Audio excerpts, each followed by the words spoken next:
Alors oui, c'est la même plateforme que Renault 5, donc la plateforme Ampere Small. Par contre, par rapport à Renault 5, on a agrandi l'empattement, on a agrandi les voies, donc pour avoir un véhicule plus grand, donc plus spacieux au rang des passagers arrière, et également de proposer un coffre plus volumineux et accessible et modulaire.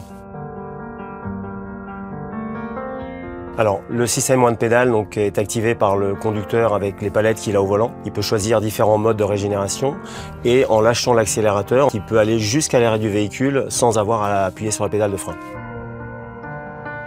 Le train arrière multibras est repris naturellement de la plateforme Ampere Small et donc de Renault 5. Il permet d'avoir une voiture agile et avec un confort accru, donc ce qui fait que pour ce typage de véhicule Renault 4 familial, il est tout à fait adapté.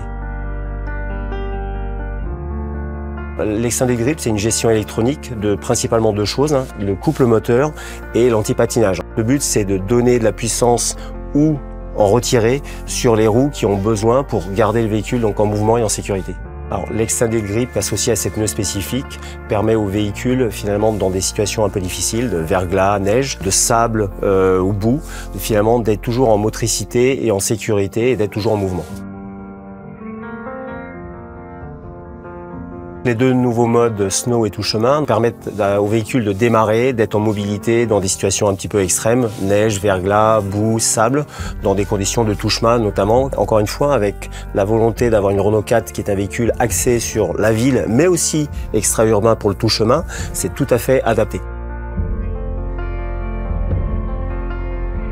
Renault 4 électrique, comme Renault 5, est équipé de la charge bidirectionnelle. On a ce qu'on appelle le V2G, donc c'est une charge à la maison. Vous branchez votre véhicule en arrivant chez vous le soir et en fonction des pics de demande d'électricité, votre véhicule peut rendre de l'électricité au réseau et ça vous permet, vous, baisser votre facture. Un deuxième aspect de cette charge bidirectionnelle, ce qu'on appelle le V2L. Vous êtes dans la nature, vous avez pris votre vélo électrique, vous avez été dans un bois, là, faire un peu de vélo, et puis vous êtes en super forme, vous avez envie de repartir faire un tour et votre vélo est déchargé. Donc avec un adaptateur qui est disponible, vous pouvez recharger votre vélo électrique. Donc votre véhicule sert de batterie